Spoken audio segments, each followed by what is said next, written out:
माननीय अधिष्ठाता महोदय, आपने मुझे कृषि जैसे महत्वपूर्ण विभाग पर बजट पर बोलने का अवसर प्रदान किया, इसके लिए मैं आपका आभार व्यक्त करता हूं।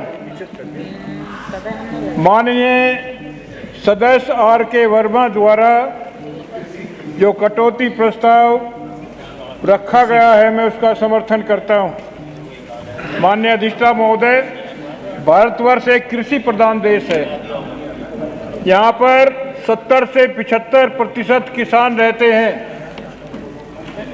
माननीय चौधरी चरण सिंह जी ने जो भारत रत्न से सुशोभित हुए हैं, उन्होंने कहा है कि देश की खुशहाली का रास्ता खेतों और खलिहानों से होकर के गुजरता है।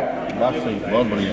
महर्षि दयानंद ने राजाओं का राजा बताया है किसान को, राजाओं का राजा।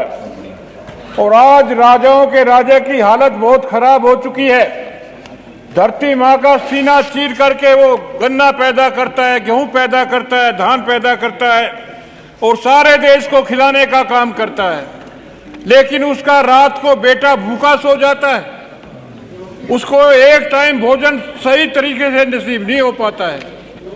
जब वो चारपाई पर लेटता है जाकर के, नींद नहीं आती है, उसको करवट बदलता रहता है। कभी अपनी बेटी की शादी की चिंता रहती है उसको, जो 30 वर्ष की हो गई है। कभी जो है वो बिजली मैन लाइन मैन आकर के कह गया है कि अगर कल बिजली का बिल नहीं भरा तो लाइन काट दी जाएगी। फिर जो है वो बच्चों की जो फीस है उसके बच्चे चिपट जाते हैं, पापा पापा कह करके। पापा अगर फीस नहीं दी तो हमारा नाम काट दिया जाएगा। ये स्थिति है अन्नदाता किसान की, जो धरती माँ का सीना चीर करके सारे देश को खिलाने का काम करता है। बहुत बढ़िया। जब जो है किसान खेत में जाता है और वहां पर खेती में कार्यों में लगता है, तो गुलदार आकर के उनके किसानों के बच्चों को खा ले जाता है। अभी बिजनौर में सुमन नाम की एक महिला को 27 तारीख में जो है गुलदार ने पकड़ लिया, मार दिया। जो 35 वर्ष की थी वो, जो है उसको 50 लाख का मुआवजा मिलना चाहिए। ये बजट में जो है होना चाहिए, कृषि बजट में प्रावधान होना चाहिए। और जो प्रावधान होना चाहिए इसका जो है, और जो छूटा पुष्पों से नुकसान होता है खेतों का, उसका भी प्रावधान होना चाहिए बजट में जो है। इसलिए मैं आप लोगों से निवेदन करता हूं, माननीय मंत्री जी से निवेदन करता हूं कि जो किसान जो है गरीब गरीब होता जा रहा है, अमीर अमीर बनता जा रहा है, ये स्थिति है। इसलिए मैं कहना चाहता हूं, एक तन पर सोने के तार खींचे, एक तन पर सोने के तार खींचे, एक तन पर सूत का तार नहीं। इसलिए बगावत करता हूं, ये न्याय मुझे स्वीकार नहीं। हल्का हत्ता पकड़ा नहीं, हकदार हजारों बीघा के, हल्के संघर्षी मिटा रहा वो बीघे का हकदार नहीं। इसलिए बगावत करता हूं, ये न्याय मुझे स्वीकार नहीं।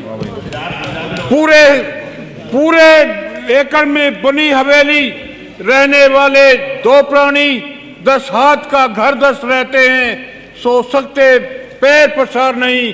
इसलिए बगावत करता हूं, ये न्याय मुझे स्वीकार नहीं।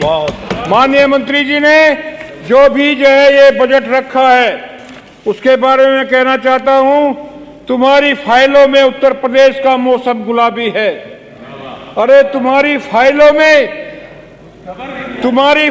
में उत्तर प्रदेश का मौसम गुलाबी है, तुम्हारी फाइलों में उत्तर प्रदेश का मौसम गुलाबी है, मगर ये आंकड़े झूठे हैं और ये दावा किताबी है। भाई क्या कह दिया?